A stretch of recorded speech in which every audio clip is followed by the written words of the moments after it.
We are days away from July 1st, and many people are going to let it roll past like any other day. But in my world, every single year, I have made it one of the most important days of the year. Mid-year for me is a time where I stop, check in, and make some real decisions about where I am going. And because of it, I have always looked back in December and realized I didn't lose direction. I didn't lose momentum across the second half of the year, and I certainly didn't accidentally act on autopilot. And every year that has changed so much for me. So in this episode, I am going to walk you through the 7 questions I use in my own business every single mid-year to do exactly that. But not only that, I have quite literally built you a tool that does this audit with you and spits out a personalized plan on the other side. Let's dive in. As a female online business owner with dreams of more income, more impact, and more freedom, you know there's more potential in your business waiting to be unlocked. But figuring out how to shape and transform your biz and get seen, loved, selling, and scaling can feel like, well, a mystery. So how do you cut through the noise, create offers that deeply resonate, sell and scale without you always being on, all while creating a life you love? That is exactly what this show is about. Welcome to Seen, Loved, Selling, Scale. I'm Corinda, your small biz marketing sidekick, digital offer strategist, and online biz bestie. With tens of thousands of digital offers sold, tens of thousands of people helped, and millions of dollars in revenue generated in my own business as a small business owner. And through this podcast, I am here to share it all. You'll gain clear, actionable insights, strategies, and shortcuts to master your online marketing, build scalable online offers, and create a business model that works for you as much as it works for your people, so you can grow your income, amplify your impact, and free up more of your time. Let's get started. All right, I am so glad you are here because we need to talk about something I do in my business that has, without fail, every single time I do it, changed the direction of the next 6 months. I have done it with one-to-one clients. I have done it inside masterminds. I do it with my students at the Scalable Business School. And it never, genuinely not once, fails to bring clarity, direction, and some serious excitement back into a business that maybe started to feel a little heavy, a little scattered, or a little like you are just going through the motions. And I want to share it with you today because we are sitting right on the edge of something really powerful, the halfway point of the year. Now, here is the thing. We talk about January 1st like it is a magic portal, like the second that date flips. We are a different, more focused, more fired up version of ourselves. And some of us absolutely were back in January. Some of us came out of the gates absolutely running. But what nobody really talks about is this. July 1st can have that exact same energy if you decide it does. That same clean slate feeling. That same, okay, I know what I am doing and why feeling. That momentum that felt so good at the start of the year. You can engineer that again right now. It is not something that only belongs to January 1st. It is something that belongs to any moment you choose to stop, check in, and make some intentional decisions about where you are going. And that is exactly what this episode is. Now, before we get into the 7 questions, I want to say something. I have quite literally built you a tool to go alongside this episode. So instead of listening to this on a walk, taking a few notes in your phone and then doing absolutely nothing with them, which, look, we have all done it. You can actually do this audit interactively. You type in or voice note your answers, and the tool generates a personalized audit and plan for your second half on the other side.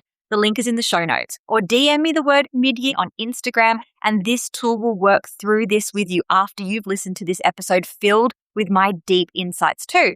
And let's talk deeper about exactly what this is as well to set the scene. It is not a financial audit. It is not color-coded spreadsheets. It is not ticking performance boxes. It is alignment, honesty, your true version of success, and what is stopping that. I truly believe the best businesses are not the busiest ones, not the most polished, not the most consistent, not the ones doing all the things they think they should be doing. The best businesses are the ones that feel genuinely good to run. And I know what that feels like. I wake up every single day and I cannot wait to do the work. Business feels good because I have built the habit of checking in and actually making changes when it doesn't. I want that for you too. everything I do in this check-in, and honestly, everything I teach across my offers and this whole podcast sits inside a 3-part framework. Offers, marketing, and you. 3 overlapping circles all needing to work. The most amazing offers mean nothing if you cannot show up as your best self to run them. The best version of you means nothing if your marketing cannot get you seen, loved, and selling. And the most dialed in marketing in the world means nothing if the offers underneath it are not actually serving people or serving you. Offers, marketing, you. Keep that in mind as we go through these 7 questions, because every single one lives inside one of those 3 areas. So let's get started. I am going to walk you through every single one of these questions. I'm going to give you insights into how I think about them, and then it's over to you to run this for your amazing self. So let's kick off, starting with question 1. What boundaries do I need to look after myself and preserve my love for this work long term? And boy, is this a damn good one to start with every single time, because boundaries are not just a HR concept or a coaching buzzword. They are so damn important. And one of the reasons I watch people grow to hate their business without them, because when they slip, which they do gradually, usually without you noticing until the resentment is already there, so does your love for the work. It can start with small things, a client who messages at all hours, a calendar that is filled up so slowly you didn't notice it getting heavy, saying yes to something that felt fine in the moment but is quietly draining you now. And over time, that stuff builds and builds, and it creates this feeling, this low hum of I am doing all of this and I do not love it anymore. And you sure as heck didn't come into business for that. You came into business because you wanted something that felt good to be inside, something you were proud of, something you wanted to pull close, not push away. And here is something I say with a lot of love. When those feelings are showing up so often, it is actually on us, not always, but often, because the boundaries were never set clearly, not with clients, not with ourselves. I have had clients in past businesses. This is my 3rd small business, and I have had all kinds, where someone was messaging me at 6 o'clock on a Friday and then at 8 o'clock Monday saying I hadn't heard back from you. And of course they thought that was okay, because I never told them it wasn't. I never said, here is when I respond, here is my turnaround, here is what working with me actually looks like. I just quietly resented the message, and that resentment went somewhere. And the wild thing is, clear boundaries actually feel better for the person on the other side too.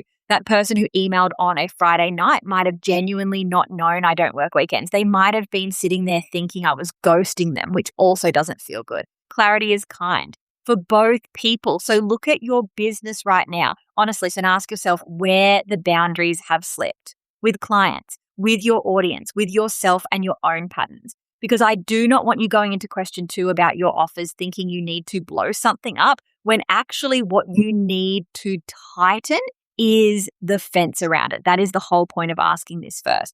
Because without beautiful, kind boundaries, even the best structured business can feel bad. But when we do have that, we do want to start to look at that structure too. So in comes question 2. Are the offers I am building in line with the way I want to live my life? Every offer you put in your business is a vote for how you want your life to look. Let me say that again, because I want it to actually land. Every offer you put in your business is a vote for how you want your life to look, the rhythm of your days, the tone of your week, whether you have space to breathe or whether you are always on, whether you feel free or whether you feel like you are trapped inside something you built with your own hands, which, by the way, is one of the most frustrating feelings in the world, because you did build it, which means you can also change it. And yet we stay, because changing feels harder than tolerating so often, or we let our inner voices win that we shouldn't change things because it is familiar and feels safe, even when it is not right, and potentially very unsafe as it's not sustainable. Someone once said we would rather stay in a familiar hell than an unfamiliar heaven. And I am not saying your business is hell, but that tendency to stick with what we know, even when we know it is not working, that is real. I have felt it. I have watched so many women feel it. If you are craving more freedom, but you are locked on daily calls, you have built a business that isn't your version of success. And you need to make a change. If you wanted more income, but you are in a capped income model, you're forever going to feel resentful. If you wanted more automation, but the entire model relies on you for every part because you made yourself the product instead of your knowledge, this isn't your true version of success, and you need to be true about that. So I want you to genuinely ask yourself, do I love how I deliver these offers? Would I still love running them this way in 12 months if nothing changed? And if the answer is no, or even a flat deflated, I don't know, that is your answer. And I want to be really clear here because this is the part where people spiral. This is not about burning your business down. It is not about panicking and pivoting everything next week. It is about saying, I see this. I am not going to pretend it is fine anymore. And I am going to start quietly chipping away at building something that actually fits the life I want. Some of the biggest business transformations I have ever seen inside the Scalable Business School, inside masterminds in my own business, started with exactly this moment. Someone sitting down, being honest and going, this is not what I want. And then making one small decision to start changing it. What would your offers look like if they were easier, more joyful, more you? Start there. And then no matter how much you love your offers, this is then the next one that matters for your long-term success. And honestly, one I always personally struggled with a lot in the past too. And that is question 3. How can I balance client work with my business development? This one is sneaky because client work is important. And when you have offers you love doing it. It also is what pays you. It serves people. It absolutely counts. But here is the trap. You can be completely buried in delivery. Doing great work, your clients are happy, the feedback is beautiful, and your entire business is standing completely still. Your marketing has gone quiet. Your funnels have not been touched. That next offer is still sitting in a notes app somewhere half formed. You are busy working in the business, but you are not growing it. Or in this AI era where you need to be innovating, letting it become less and less relevant. Now, the way I broke this cycle in my own business was building a low ticket offer. And I know if you have been around here for a while, you have heard me talk about this before. But I want to say it again in this context because it is genuinely one of the most powerful answers to this specific problem. Because a low ticket offer, once it is out there and running, does not just make income while you sleep. It does your lead generation. It does your nurturing. It brings people into your world without you having to be constantly on, constantly posting, constantly selling, which means you get time back, real time. And with that time back, you can actually work on the business, not just in it. And then when you layer AI on top of that, when the repeatable parts of your marketing, your content, your admin are being handled by tools you have set up to work as you, the time you get back compounds even further.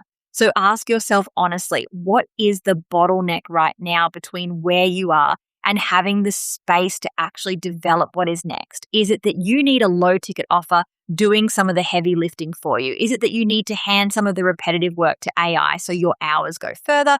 Is it that you need to look at your model and ask whether it is actually set up to give you development time at all? Because you deserve to be building and innovating and making sure your business is thriving, not just delivering so only others thrive. And so then on to the next question, which will also help you thrive even more. Question 4, what can I focus on to do less but better? This is a question I think every single business owner should be asking themselves constantly. And in 2026, with everything we have available to us right now, it has never been more relevant or more possible to actually act on, because here is what I see all the time. And I say this with so much love because I have absolutely been here. Too many people are doing too much at a substandard level, not because they are not talented, not because they do not care, but because they are on a hamster wheel, a content hamster wheel, a launch hamster wheel, a constantly adding new things hamster wheel. And they have completely lost the thread of what is actually working and what is just activity that feels like progress. Busy is not productive. Consistent is not strategic. More is not better. Where in your business right now could you do less and do it significantly better? For a lot of people, the answer lives in their marketing. They are posting every day or every week, but none of it is backed by deep, ideal client understanding. It is not connecting, not compelling, not converting. And the answer is not to post more. The answer is to stop, go back to the foundations and make what you do put out actually land. Same energy, way better result. But it might also be your offers. Maybe the move in this second half is not launching something new. Maybe it is optimizing what you already have, tightening the messaging, looking at where people are dropping off in your funnel and fixing that one thing. A 10% improvement on something already working will almost always outperform a brand new offer built from scratch. And then there is the AI piece. And I want to add this in here because it is something I genuinely could not have said last year with the same confidence. One of the most powerful shifts I have made in my own business is asking for any repeatable task. Where could AI be doing the heavy lifting here so I can put my human energy into the parts only I can do? Because that is what good AI use actually looks like. Not replacing you, not watering you down. Taking the 80%, the repeatable, the time-consuming, the draining but necessary middle work, and handling that so you can bring your full self to the first 10 and the last 10, the creative, the connection, the things that are actually your moat. So ask yourself, what am I doing right now that is taking a lot of time but not producing a lot of result? What could be streamlined, automated, or handed to a tool I set up once and use forever? Less, but better. That is the whole game. And while you're looking at your business in this level of detail, I also want you to ask this question as you think about it. Question 5, what do I not like about my business and what am I going to do to change it? And I want you to look deep thing by thing, but I also want you to do this. If I had to ask you this question right now in person, shout out the very first thing that comes to your head fast. First thing that comes up, do not sugarcoat it. Do not talk yourself out of it. Do not immediately follow it with, but it's making money so, or but I've committed to it so.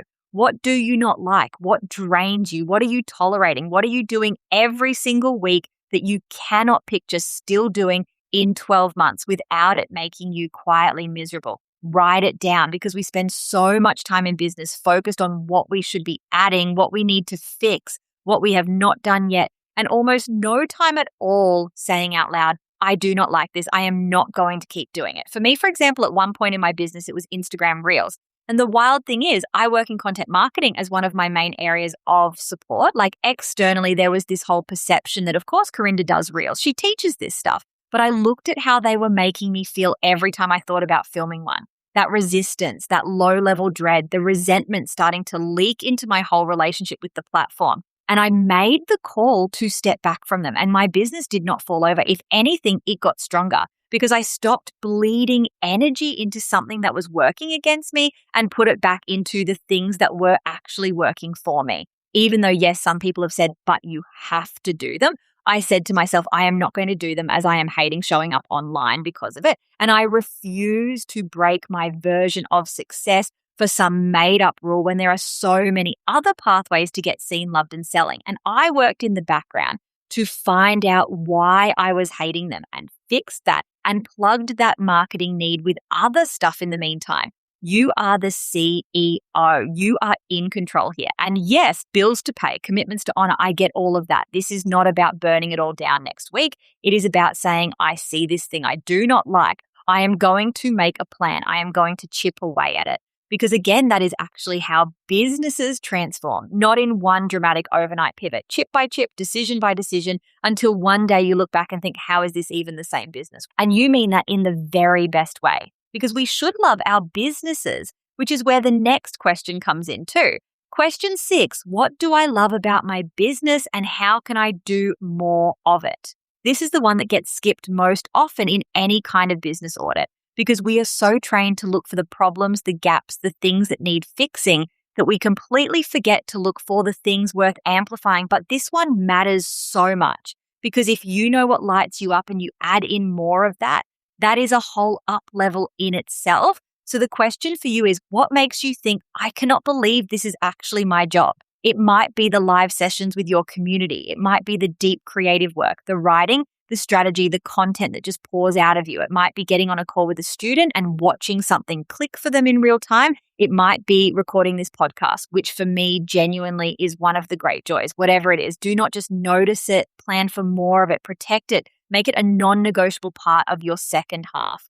Because here is the thing, when you do less but better, when you tighten your boundaries, optimize your offers, hand the repeatable work to AI tools and systems, what you are actually creating is space. And what you fill that space with matters way more than most people realize. Fill it with the things that make you love this. That is how you build something genuinely sustainable. Not because you are disciplined enough to push through the hard parts forever, but because enough of it actually feels good, because the work that only you can do, the human, connected, creative, specific to you work, is the work you are choosing to protect and prioritize. More of what lights you up, less of what doesn't. That is it. That is the whole instruction. And then lucky last, let's bring this baby home, because we now know how to build a business that feels damn good, that is aligned with your version of success, that is refusing to keep creating offers you hate. You will do the work your way, less but better, and do more of what you love. So now that you have that structure for the second half of the year, let's ask this one question to have your one final clarity piece. Question 7, where are my income opportunities and how am I planning to harness them? And this one is about the money, because we are in business and income matters. This is not a hobby. This is your livelihood and your freedom and the thing that funds the life you are actually trying to build. So let's be really honest about it. Where are your income opportunities in the second half of this year?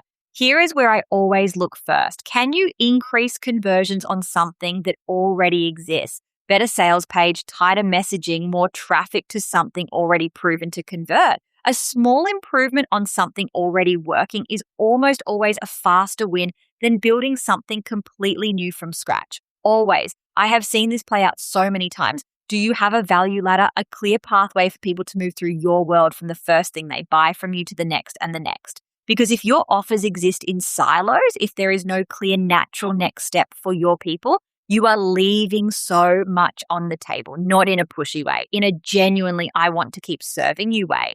They want more from you. Give them a clear path to it. Are there low lift income opportunities sitting right there that you have not activated? An upsell, a passive offer you built and then forgot to keep promoting. A bundle, a flash sale campaign on something that already exists as a way to generate more income without even creating or launching anything. Because a fast cash campaign is a smart spotlight on something you already have. And this is the piece I am adding to this audit that was not here last year. Where could AI be opening up new income for you or accelerating what you already have? Because this is genuinely exciting. The ability to build tools, apps, AI-powered resources for your people, things that can become offers in their own right, or massive value adds inside your existing offers, has never been more accessible than it is right now. You do not need to be technical. You do not need a developer. You need clarity on what your people need and the willingness to build it. And I have seen what that unlocks in my own business and in the businesses of my students. And it is a whole new income conversation. So look at your value ladder. Look at your funnels. Look at your AI opportunities. Ask yourself, where is the money that is already close that I just need to lean into in this second half? And then make a plan to go and get it.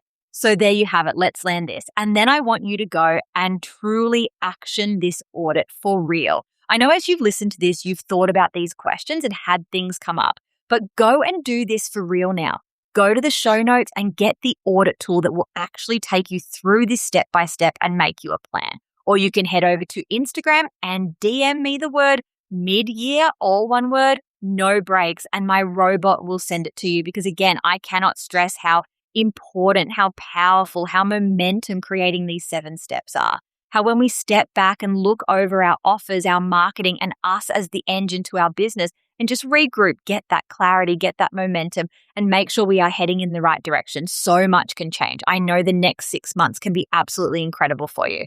I am absolutely planning to make this 6 months incredible for me as well. And it all starts with this work. I cannot wait to see exactly how this helps you. And if you would like, DM me after you've taken the audit and let me know how it goes. Let me know your biggest breakthroughs and plans. Put this out into the universe to make this real for you. And then here is to the next 6 months and getting you seen, loved, selling, and scaling to reach your version of success. Thanks for joining me this episode. As always, I cannot wait to see you in the next episode, same time, same place, and same powerful mission. See you then. Thanks for tuning in to another episode of the Seen, Love, Selling, Scale podcast. I hope today's episode left you feeling inspired, fired up, and empowered to make serious moves that align with your goals and version of success, both in life and business. If you loved what you heard, head over to www.thisisco.com.au to find all the links and resources mentioned in today's episode. And if you aren't already following the show, make sure you hit that follow button so you never miss a future episode when it drops. I'll see you again next week, same time, same place, same goal to get you seen, loved, selling, and scaling. See you then.